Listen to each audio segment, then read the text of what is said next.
Morning.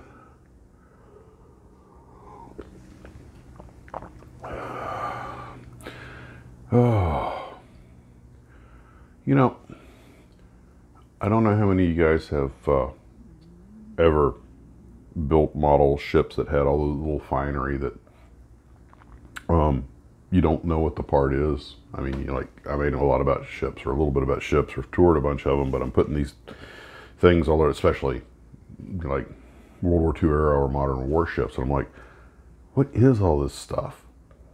And sometimes it's identified in the instructions, but a lot of times it's just, part 43 here. You're like, okay, part 43 is weird. What is that thing? And it's really kind of cool when you get to tour a ship, like I believe it's the Wisconsin that's on display in Norfolk. And I went on it, and I'd been on several of the South Dakota class battleships. I'd been on the Alabama, the Massachusetts, but the Wisconsin was the first Iowa class I'd been on. And you ask one of the docents, and you realize all these little bits and bobs that you don't know what they are. Obviously, like anything else, they're pretty important.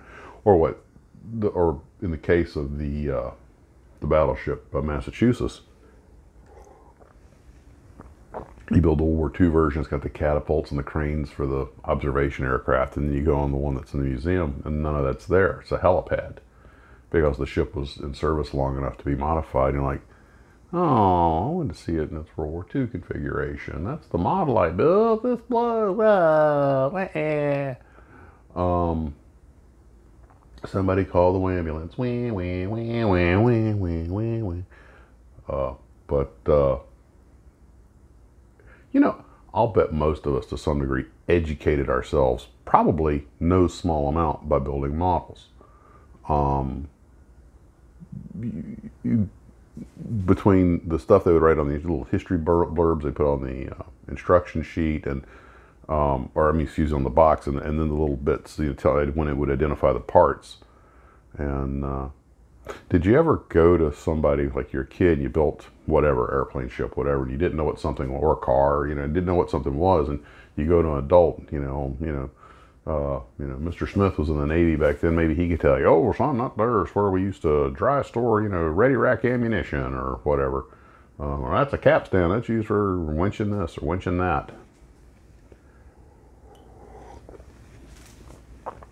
It's like when if you built a model Liberty ship. I have not. I want to. I've toured a Victory ship and a Liberty ship, and they're very interesting ships, largely because they talk about it being very simple. And you get inside, and you go, well, it looks pretty complicated inside. Well, by ship standards, they're very basic to build, but they are still ships, and they're complicated machines.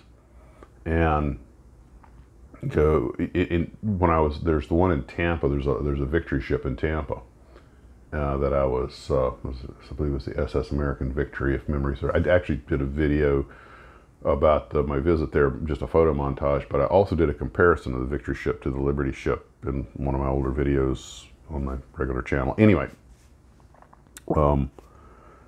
these are tiny little bits and bobs that you want to put on the ship, but you're just like, yeah, I can't get in there. That's too tiny. I'm not going to worry about that. Then you get on the actual ship and see that this thing's 4 feet in diameter and weighs half a ton. And man, it would be real easy to lose a finger or even a hand working on a ship. You realize how much heavy duty machinery these ships have on them that's just out and exposed to everything.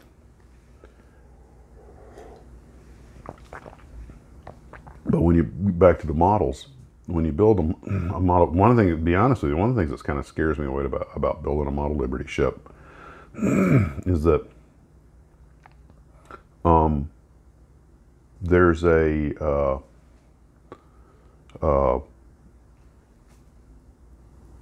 ton of rigging. When you actually get on one and see all that, and most of it's the cranes, but you're like, man, and I'm not being critical of anybody here, this is just my own self-judgment, but if I build one, I'm like, man, I've got to rig it, because the Liberty ship's a cargo ship. The cranes are integral to what the ship's function was.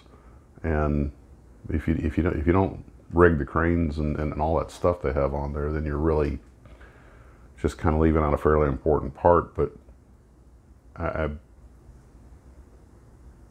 you stand on that thing, you're like, my gosh, they built how many thousand of these things? That is beyond impressive.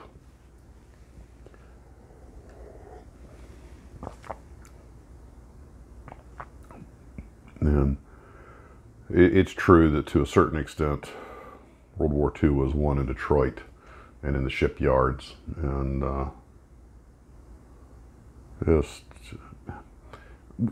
I think one of the reasons, I think there's a trio of reasons why so many modelers, so many historians are so fascinated with the Second World War. As horrible as it was, it is unquestionably one of the most interesting times in history, if not the most interesting. And I could be completely off here, and please feel free to comment. I'd like to hear your opinion, but I think there's three main reasons that so many people are intrigued with it, myself included, and not in any particular order. One is that the equipment was genuinely what even today we would consider modern. 400-mile-an-hour airplanes, jets, reliable, genuinely good, well-made, capable tanks, semi-automatic rifles for the average infantryman, just, the Jeeps, the trucks, you could operate them today. Some collectors still do. In other words, these things, there are still some countries, I forget it's Uruguay or Paraguay, or a couple of them, they're still using like M24 chassis. So you're talking about equipment that could still be effective to some extent on a battlefield today. So it's a genuinely, a lot of people say, well, the First World War was the first modern war. Yeah, but the modern equipment like the biplanes are still very primitive. Now we're talking about genuinely modern aircraft, that even today, you could go out and use with a certain amount of effectiveness, even to this day. We're talking about real performance, and a tie into that is the equipment looks good, and that's really probably the second thing, is that the equipment just looks cool. Tiger tank, Tiger II, King Tiger, it just looks cool. Battleships, they look cool. They get that sleek look to them. Not the straight four-piper destroyers of the First World War, but now destroyers that really look like they're doing 30 knots when they're parked at the dock, and I should say lashed to the dock. But anyway, and then the third reason is also, of course, is that a lot of the people who were there are still alive, so you can talk to them. We can see interviews with the people, and that adds a certain, I'm sure a lot of you guys have family members that served. And my dad was too young, but he served during the Korean War, but he was a WB-29 mechanic at a weather squadron up in Alaska. And I guess building models runs in the family. At some point, he managed to get a special duty as the guy who ran the base hobby shop. So he basically got to sit around and, build models all day. So I was like, like father, like son. He made some beautiful models all out of balsa. And he said he actually had brought the kits up there with him, though. That's why he only built a couple, because he brought them with him. They didn't have any up there. So it's kind of funny when you say hobby shop. In my mind, I immediately see models, mainly model airplanes, but just kit models. And I'm like, you mean there are other hobbies? And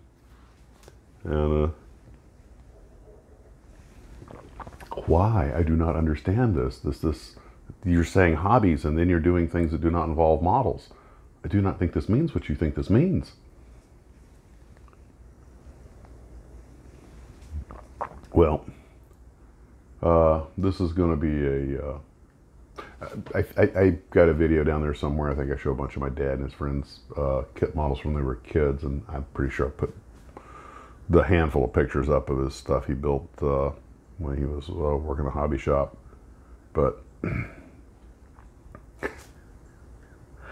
Well, it's early 1950s, and you're stuck in Eielson Air Force Base up near Fairbanks, Alaska. Yeah, you're gonna have to do. You know, it's funny. I guess working on hobbies helps you keep your sanity when you're up there, just like it's helping us keep our sanity during the beer bug. And I made a video a little while back where I talked about how model builders are kind of uniquely situated to handle this situation. And I was reading a news report last night about the problems, and I don't want to get into it or get depressing because this is a happy channel, but some pretty staggering numbers about issues people are having in this country at home because they're all cooped up. Yet I'm thinking, most of us seem to be happy to have the time to work on our stash. I guess I was right. We really were prepared for this thing, and model sales are up. So, I mean, just take the wins where you can find them. So, well, that's about all for now.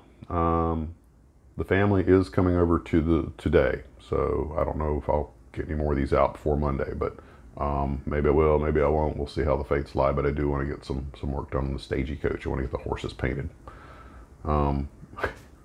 Or as my little sister used to call them when she was about 2.5, 3 years old, blum blums. I have no idea how you got that out of a horse, but that's one of those little jokes from life that sticks in your mind. So I got to go paint the blumbly blums. And you guys have a great day, and we'll see you later. And remember,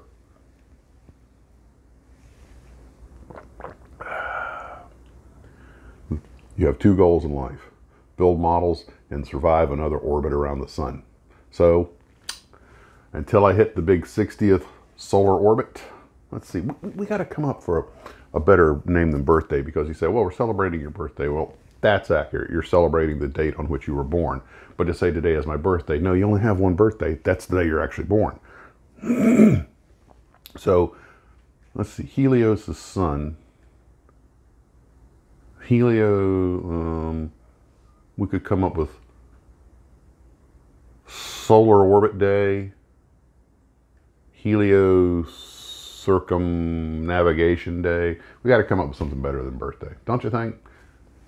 Chew on that, and that'll be QOTD. What should we replace birthday with? All right, gotta run. See you guys later.